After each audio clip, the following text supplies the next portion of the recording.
All right, it's your boy Dre Spective here with another video. Oh, excuse me, I've been drinking. All right, so let me get my thoughts together. Terrence Crawford versus Mikey Garcia. Bet a lot of y'all don't remember that, huh? Terrence Crawford versus Mikey Garcia. Y'all don't remember that, right? Well, let me help y'all refresh your memory. Mikey had a layoff, right? Contract issues, different things with his old promoter. Mikey ended up having a layoff, wasn't around for a while, but then Mikey came back in 2017, right? And when Mikey came back, Mikey had a tune-up fight. I think they gave him he didn't even have a promoter. He wasn't signing anybody. Floyd was shopping him, courting him, trying to get him to sign with Mayweather Promotions, the money team.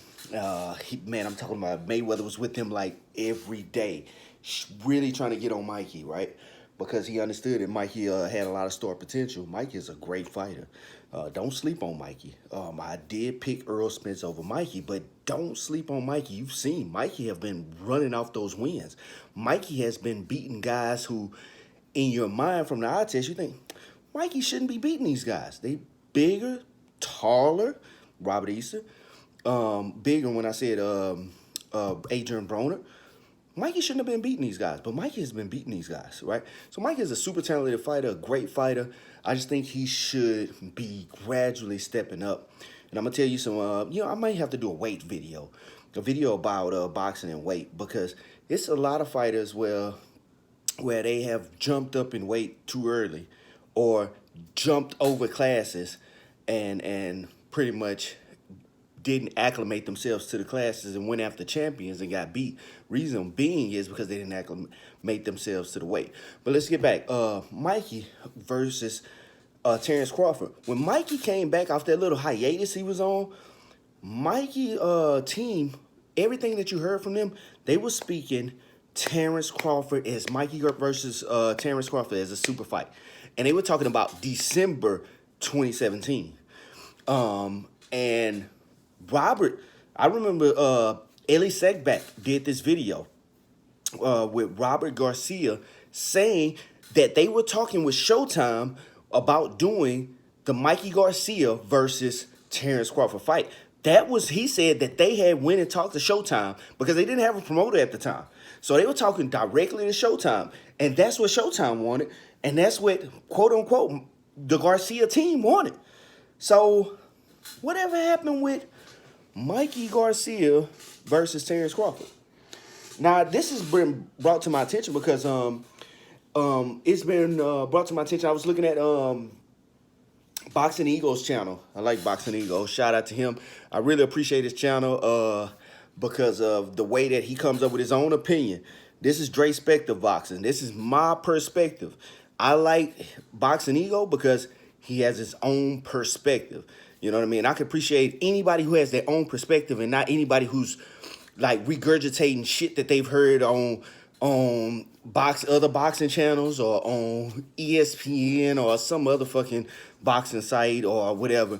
I want to hear what you think from what your two eyes seen, not what you think because of. I know it's when I know. The reason that I know that it's not your personal opinion is when I hear you speak somebody else's word verbatim. You know what I mean? Like word for word. You are saying it's something that somebody else said. And I'm like, what the fuck? Like, tell me what you think of the fight, right? But let's get back to it. Mikey Garcia versus Terrence Crawford. And with Boxing Eagle channel, I was just looking at it a few minutes ago. And what he said was that Mikey Garcia called him out and said he shouldn't quit against Earl Spence like Orlando Salido, right? I don't know what he's referring to in that fight. I would probably have to go back and look at that fight just to understand what he's saying. But I know that they have bad blood. And Boxing Eagle asked why he probably said something. Did Mikey say something during the weekend about Bud Crawford? I didn't see it, but I didn't hear it. But I know they had bad blood. Like, they wanted to fight each other at 140, right? Mikey was still campaigning at 135. Mikey wasn't going up to 140. Reason why Mikey wasn't going up to 140 because there was a boogeyman at 140, right? That boogeyman was Terrence Bud Crawford, right? It was nobody like the people. Terrence fought everybody at 140. Hats off to Terrence Crawford, man. Terrence Crawford fought everybody at 140, right? Your boy Danny Garcia, he Danny. The only tough fight I think I seen him fight was uh Matisse. Matisse at 140. Like the real tough fight that he was forced to fight, right? And it was a pay-per-view fight. That was a great fight. And Danny put on a great performance versus Matisse. But Danny, honestly, Danny, love you as a fighter, love what you've done, love what you've done as an underdog when you were forced to fight guys who they thought you should have lost to. But after that, once you felt like you and your father felt like y'all had gained control of your career, man, they did a lot of cherry picking. I can't sugarcoat it, man. And you can dispute that and say that you didn't, but the language, the verbiage, and the opponents that y'all chose, y'all handpicked and chose, that looks like cherry picking. It's no way to dispute that. And when you want to look up a definition of cherry picking, I have to look at you and say a lot of your opponents was cherry picked as if though you had gained that opportunity to do that. I hear a lot of people say Floyd Mayweather cherry picked, right? But he had been through so many wars that he gained the right. He actually was in control of his own destiny towards the end of his career. He can fight whoever he wanted to fight because that was going to be that biggest payday. He was A-side by a landslide. And everybody that he fought, he wiped anyway. You know what I mean? Like, it's, bruh. But that's a different topic. But back to Danny Garcia. What happened to you supposed to be fighting Bud Crawford? That was the language that was in there. That's what we were hearing coming out of your camp. We're going to fight Bud Crawford as a super fight. And that's what y'all was building up to. After your first fight, you came back. Second fight, you came back. No more Bud Crawford talk. And I remember seeing that vividly, seeing that on Ellie Sekback. I don't know. Ellie has a lot of videos. I would have to go way back and probably find that from 2017 sometime. But it was during 2017. I remember seeing Ellie Sekback interviewing Robert Garcia. That was the verbiage that he was saying. They had directly went to Showtime, and they were trying to build up a fight between them and Terrence Crawford. What happened to that? That never came to fruition. I never heard y'all speak Terrence Crawford's name again. Terrence Crawford went on in 2018 to become undisputed junior welterweight champion, or however you want to call it. But I've never seen any more verbiage about Terrence Crawford. That was the guy that y'all need to be tracking down. He came from 135. Now he jumped from 135 to 147 and say he want to fight Earl Spence. You bypassed Terrence Crawford, which was on your radar, but you don't want to fight Terrence Crawford? Like, that's a little fishy. That's a little suspicious. You really didn't want that Terrence Crawford smoke. You know what I mean? Y'all act like y'all really wanted it, but when Terrence Crawford started really doing what he was doing, out there performing the way he was performing, I think it deteriorated, you know what I mean? It diverted y'all from really wanting to go after that fight. So you in tune, you continue to fight the other fighters that was in your division, which is great, and we wanted to see that too. I wanted to see you unify with Robert Easter. That's a fight that I really wanted to see at 135. And I thought that was a 50-50 fight. I still think it was if they was a fight again, I still would think it was a 50-50 fight because I feel like it was that close. It wasn't. It wasn't. I think you dominated and did more than enough to win the fight, but I feel like if it was a trilogy, I believe y'all would split. I believe Robert Easter has what it is in him to beat Mikey Garcia. He just had to figure him out. And he boxed well in that fight. He got caught, but he came back. He was a warrior, and he fought through pain because he got tagged a lot. And he would have to learn how to learn. He would have to learn from that fight, bounce back, and maybe get another fight in here or there, and then come back to another Mikey Garcia fight at 135. I think that he can give you some more problems, but that's just my opinion. You know what I mean? Everybody else probably thought he wiped Robert Easter Jr. And it was an easy fight for him, but that's everybody's opinion.